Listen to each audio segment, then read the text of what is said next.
না না না এগুলো আসলে কি আমি কিন্তু এই যে এটা করতেছি আমার কোনো টার্গেট ছিল না হঠাৎ করে মানে ম্যানেজমেন্টের কোনো একজনের সাথে ই করতে হতে তো আপনি প্লিজ কাউকে একটু কাগজ করে দিন কাগজ করে আমার কাছে কিছু নেই আর দিন তো রিসিভ করতে পেরেছি হ্যাঁ তারপরে গ্রুপের সাথে পরিচয় হলো যে আলী স্যার টেলিফোন করছে আসলাম ভাই একদিন আসলাম যে প্রথমে 80টা ছিল পরে একদিন আসলাম এসে দেখলাম ভালোই আমার একটু মাথার মধ্যে একটা জিনিস আছে এই স্যার মেজরটা করা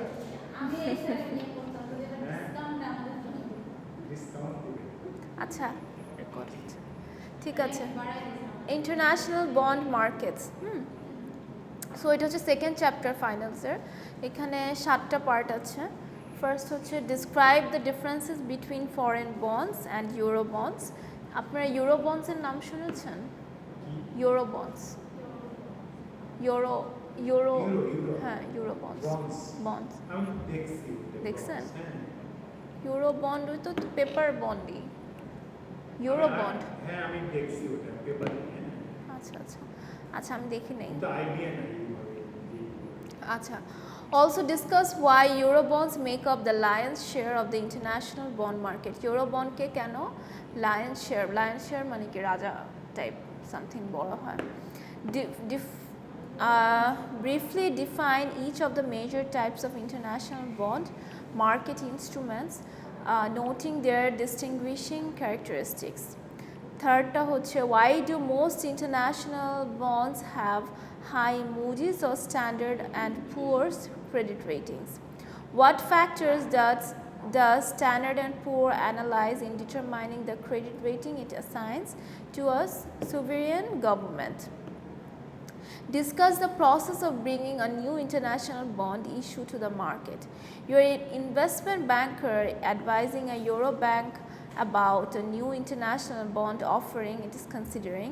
The proceeds are to be used to fund Euro-dollar loans to bank clients. What type of bond instruments would you recommend that the bank consider issuing? Why?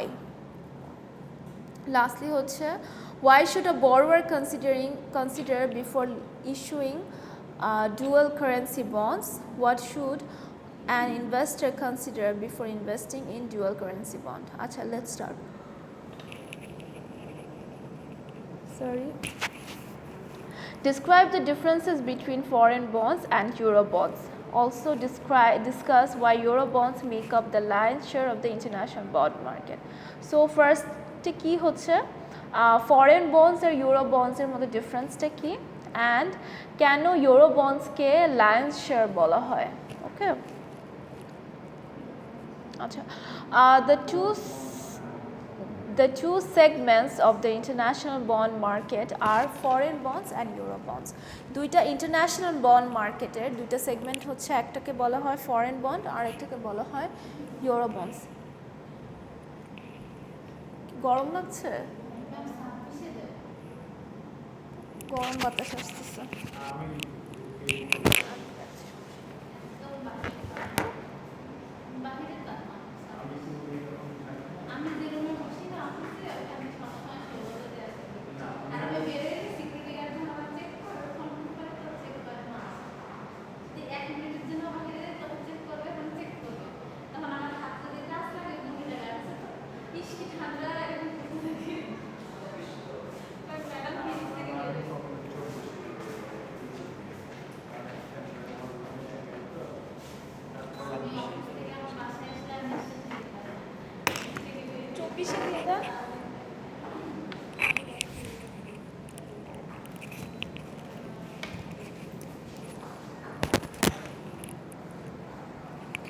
এখন কিন্তু গভর্নমেন্ট থেকে টেম্পারেচার ফিক্স করে দিচ্ছে জায়গায় হ্যাঁ আপনার corporate বিল্ডিংগুলো তো 26 হ্যাঁ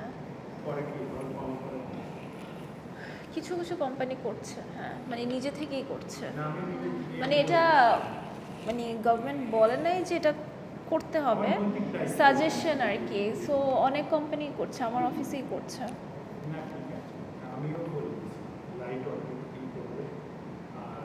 নিজেরাই সচেতন হতে হবে। এখন সব জায়গায় আপনার আবার করছে, জেনারেটর ইউজ হচ্ছে বেশি এখন, আবার জেনারেটরের ডিজেলের প্রাইস বেড়ে গেছে। সো এটার জন্য এখন কি করতেছে, সব জায়গায় আপনার সার্ভিস চার্জ বাড়াচ্ছে।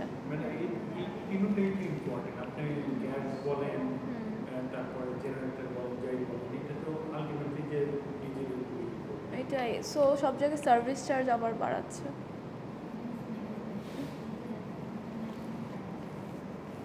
আচ্ছা, foreign bonds. A foreign bond issue is one offered by a foreign borrower to investors in a national capital market and denominated in that nation's currency. Foreign bond হচ্ছে foreign borrowers যখন investor থেকে কিনছে, bond কিনছে, কিন্তু ওই বন্ডটা sell হচ্ছে, যে sell করছে তার নেশনের কারেন্সিতে, ঠিক আছে? তার নেশনের, তার দেশের যে কারেন্সি, ওই কারেন্সিতে। হ্যাঁ, an example is a German MNC issuing dollar denominated bonds to US investors. So একটা MNC, জার্মানির MNC, ওরা বন্ড ইস্যু করছে। হ্যাঁ, ওরা বন্ড ইস্যু করে সেল করছে US ইনভেস্টরকে, ঠিক আছে? বন্ড, সো জার্মানের কারেন্সি হচ্ছে ইউরো, হ্যাঁ, অ্যান্ড US এর কারেন্সি হচ্ছে ডলার। সো ওই বন্ডটা কিনছে হচ্ছে US ইনভেস্টর। সো বন্ডটা ইস্যু করা হচ্ছেও ডলারে, ইভেন দো বন্ডটা জার্মানিতে ইস্যু করা হচ্ছে, কিন্তু বন্ডটা ইস্যু করা হচ্ছে ডলারে। আচ্ছা, দেন হচ্ছে সেকেন্ড হচ্ছে ইউরো বন্ডস।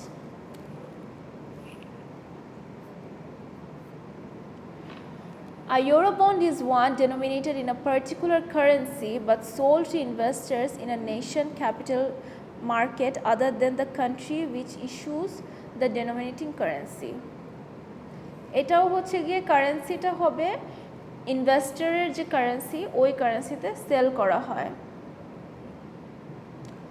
আচ্ছা, an example is that a Dutch borrower issuing dollar-denominated bond to investors in the UK, Switzerland and the Netherlands.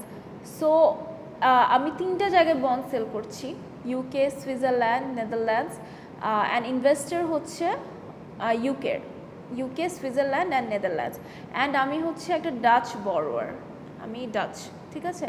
কিন্তু ডলারটা সেল করা হচ্ছে, মানে ডলার যেটাতে, মানে বন্ড যেটাতে ইস্যু করা হচ্ছে, সেল করা হচ্ছে, ওটা ইজ কনস্ট্যান্ট, ওটা হচ্ছে ডলারেই সেল করা হবে। Even the name is euro bonds, ইউরোর সাথে রিলেটেড না, ডলারেই সেল করা হবে। Euro bonds make up to 80% of the international bond market. International যে বন্ড মার্কেট, এর 80%ই হচ্ছে ইউরো বন্ডস। সো মার্কেটের সবচেয়ে স্ট্রংগেস্ট, ইন্টারন্যাশনাল বন্ড মার্কেটের সবচেয়ে স্ট্রংগেস্ট বন্ড বলা হয় ইউরো বন্ডকে। The two major reasons for this stem from the fact that the US dollar is currently most frequently sought in international bond financing. So এটা আরেকটা reason, কিন্তু US ডলারটা এত strong হওয়ার, আমাদের কারেন্সি কেন, আমাদের ইকোনমি, ওয়ার্ল্ড ওয়াইড ইকোনমি কেন dollar রেটের উপর এত dependent, because of international bond মার্কেটও কিন্তু ডলারে ডেনোমিনেটেড। তো ডলারের রেট যখন চেঞ্জ হচ্ছে, ইন্টারন্যাশনালি সব দেশে এটা এফেক্টেড হচ্ছে আলটিমেটলি। আচ্ছা,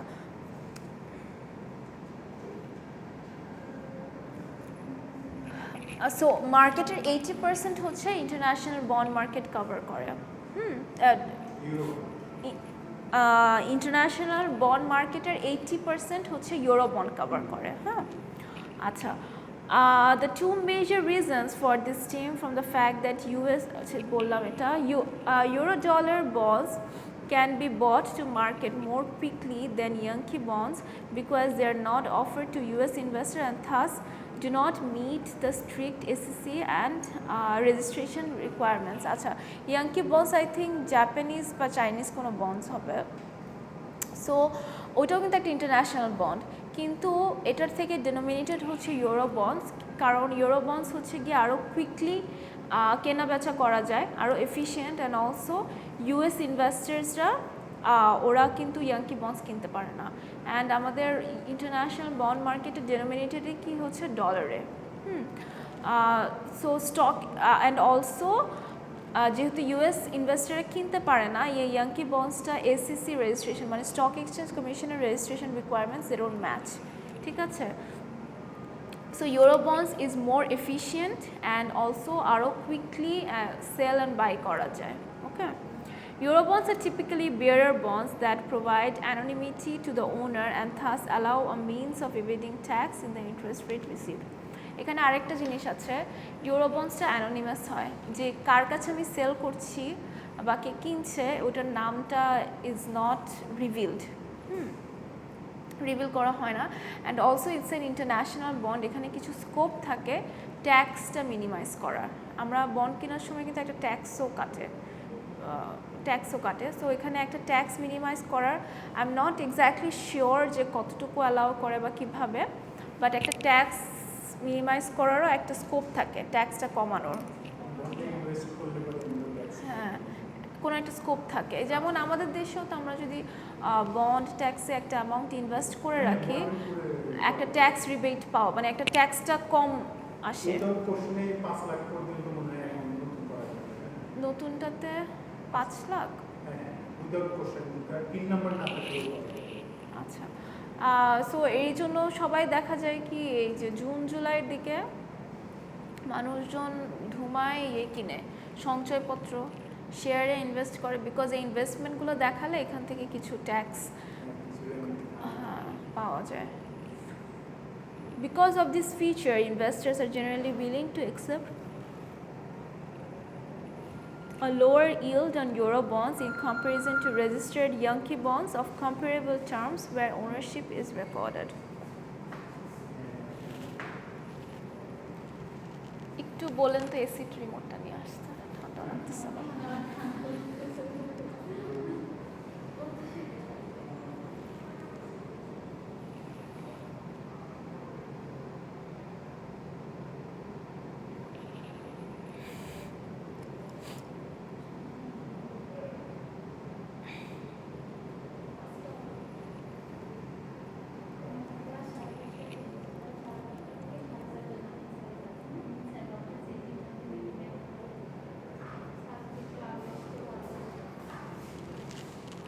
ঠান্ডা লাগতেছে আবার।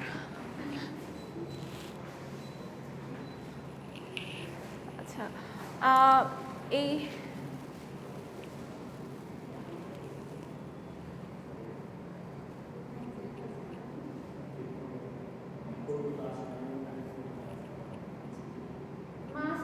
বুঝি নাই আমি।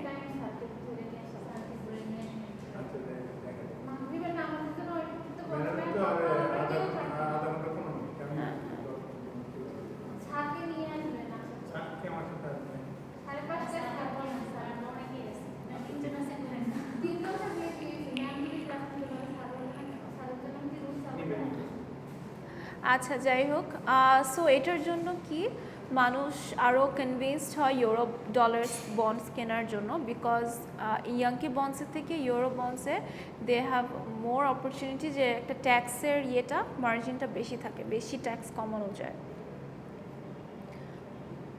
আচ্ছা, আর একটা কোয়েশ্চেনই করবো। হ্যাঁ, কি বুঝি নাই কি? আচ্ছা, এটা শেষ করি। হ্যাঁ, briefly define each of the major types of international bond instruments, nothing their distinguishing characteristics. International major types of international bond instruments. আচ্ছা, straight fixed rate issues. Straight fixed rate bond issues have a designated maturity date at which principal of the bond issue is promised to be repaid. During the life of the bond, fixed coupon payments, which are a percentage rate of the face value, are paid as interest to the bond holders. So straight fixed rate issues হচ্ছে normal simple bond, যে একটা maturity date থাকবে, coupon payment থাকবে, and coupon paymenটের উপর interest দেওয়া হবে। Floating rate notes. Floating rate notes are typically medium terms bonds with their coupon payments indexed to some reference rate. Common reference rates are either 3 months or 6 months US dollar LIBOR. Coupon payments on reference are usually quarterly or semi-annually and is in accord with the reference rate.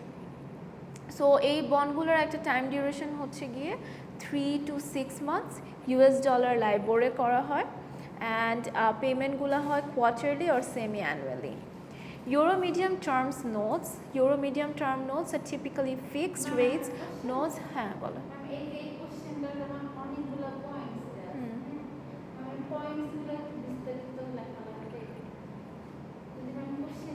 এখানে question আসতে পারে যে define each type of major type of international bond. So বন্ডের নামগুলো must থাকতে হবে, 8টা বন্ডের নাম, অ্যান্ড এরপরে আপনি 1-2 লাইনে নিজের মতন এক্সপ্লেন করতে পারেন, ঠিক আছে?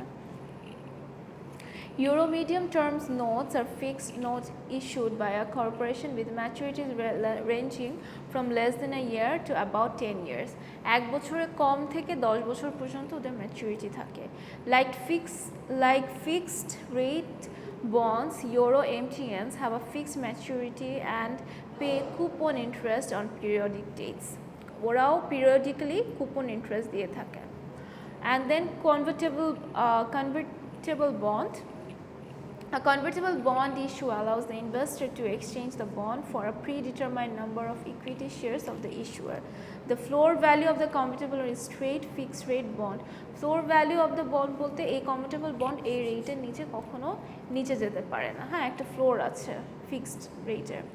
Bonds with equity warrants. Bond with equity warrants can be viewed as a straight fixed rate bond with the addition of a call option. Etar kichu derivatives er kichu option ache jemon call option.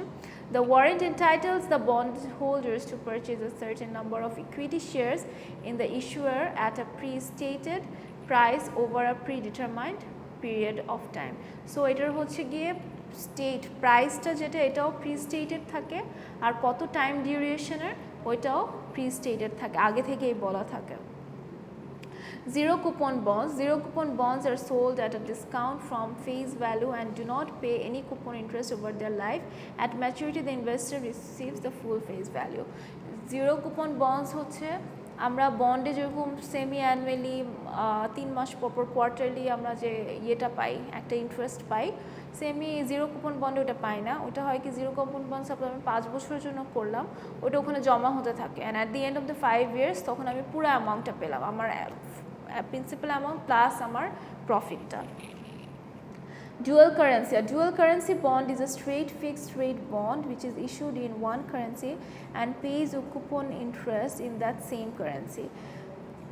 At maturity, the principal is repaid in a second currency. Coupon interest is frequently at a higher rate than comparable straight fixed rate.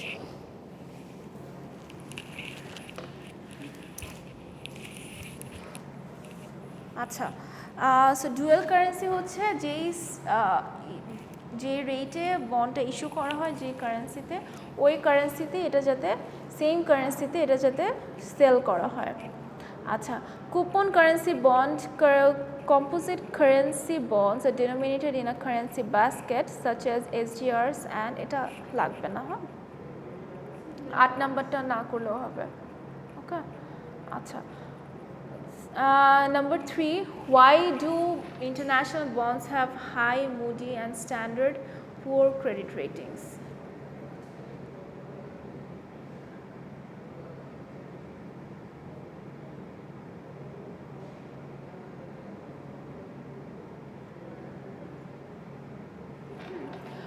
Moody's investor service and Standard and Poor provide credit ratings. এটা হচ্ছে এটা লাগবে না।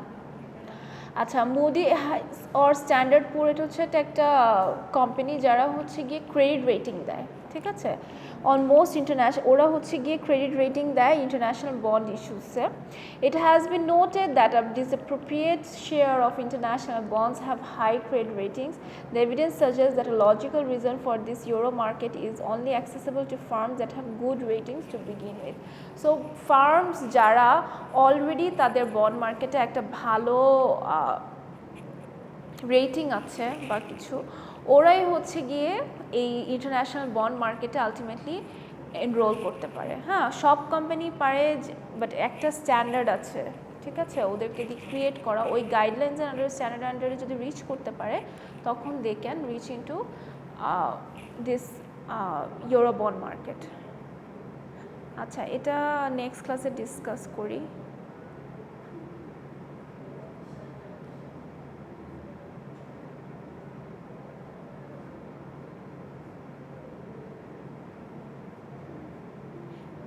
Four five six next ক্লাসে করে 7টা করে ফেলে। What should a borrower consider before issuing dual currency bond? What should an investor consider before investing in dual currency bonds? So dual currency bond গুলোর ক্ষেত্রে একটা ইস্যুয়ারের কী চিন্তা করা উচিত, ইনভেস্টরের কী চিন্তা করা উচিত, অ্যান্ড বড়োয়ারের কী চিন্তা করা উচিত। আর dual currency bond is a fixed rate. Dual currency মানে হচ্ছে গিয়ে একটা রেটে কেনা হচ্ছে আর একটা রেটে ইস্যু করা হচ্ছে, ঠিক আছে। A dual currency bond is a straight fixed rate bond which is issued in one currency and pays coupon interest in the same currency. Same currency তে ইস্যু করা হচ্ছে and ওই কারেন্সিতেই কিন্তু কুপন রেট দেওয়া হচ্ছে। At maturity principal is repaid in the second currency. কিন্তু যখন matured হবে and আবার এটা সেল করা হবে তখন হচ্ছে গিয়ে অন্য আরেকটা ডিফারেন্ট কারেন্সিতে সেল করা হবে। Coupon interest is frequently at a higher rate than comparable straight fixed rate bonds. যেহেতু এখানে দুইটা কারেন্সি ইউজ করা হচ্ছে, এখানে কি হতে পারে, একটা এক্সচেঞ্জ রেটের চেঞ্জ থাকতে পারে, রাইট, কারেন্সি বাড়তে পারে কমতে পারে। সো এই রিস্কটা মিনিমাইজ করার জন্য কি করে, ফার্স্ট থেকে এটার রেটটা একটু হাই ধরা হয়, ঠিক আছে, মার্কেট রেটের থেকে একটু হাই ধরা হয় যাতে এক্সচেঞ্জ রেটে কোনো চেঞ্জ থাকলে ওটা কভার করতে পারে। Both the borrower and investor should primarily give consideration to the exchange rate uncertainty when dealing with dual currency bonds. So এখানে borrower and investor দুইজনকে কেয়ারফুল থাকতে হবে যে সিন্স দুইটা কারেন্সিতে ট্রানজ্যাকশন হচ্ছে, মার্কেট রেট কেমন and how can the market change over time ওটা consider করতে হবে। The appreciation of one currency compared to other will influence whether a borrower will benefit from the exchange rate or suffer loss. So একটা currency যদি appreciate করে, suppose বাড়লো, তাহলে কিন্তু আরেকটা কারেন্সি কমতে পারে, তখন কিন্তু একটা হতে পারে ইনভেস্টর লাভ করলো বা বড়োয়ার লাভ করলো, মানে দুইজনের মধ্যে একজন লাভ করলো আরেকজন লস করলো। সো ওইটা মাথায় রেখে বি কেয়ারফুল থাকতে হবে। আচ্ছা, if the currency of the issued amount appreciates in comparison to the second currency, principal currency depreciates, the borrower will benefit as their repayment will be more valuable than the principal then pay. The borrower will benefit, আচ্ছা, যদি issue amount যেটাতে issue করা হয়েছে ওটা যদি appreciate করে, বাড়ে, ঠিক আছে, প্রিন্সিপাল অ্যামাউন্ট, তাহলে কিন্তু আমি যেটা দিয়ে কিনছিল ওইটা বাড়ছে, বাট আমি যখন টাকাটা নিব তখন কিন্তু কমে যাচ্ছে। আচ্ছা, এখানে কি হচ্ছে, যে বড় করছে সে বেনিফিটেড হচ্ছে কারণ সেল করার পর এটা বেড়ে গেল, কিন্তু যে ইনভেস্টার সে কিন্তু লুজার হচ্ছে বিকজ মানে যখন কম ছিল তখন সে সেল করেছে। However, the principal currency appreciates, issued and coupon depreciates, the borrower will suffer a loss from exchange rate.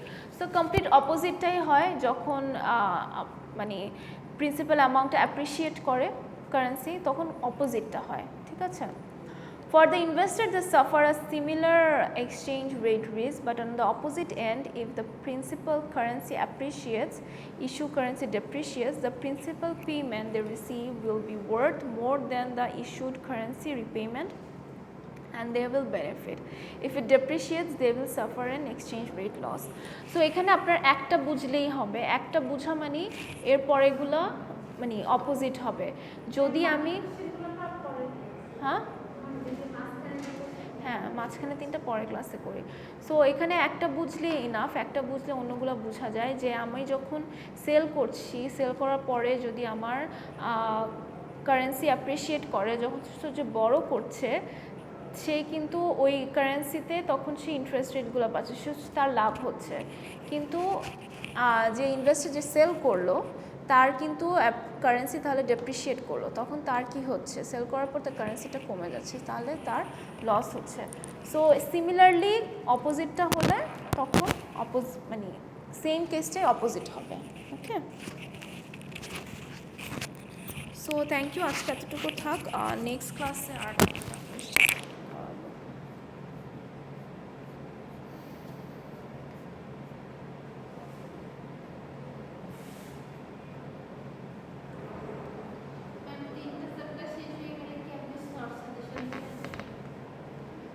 এগুলো অলরেডি মানে সাজেশন।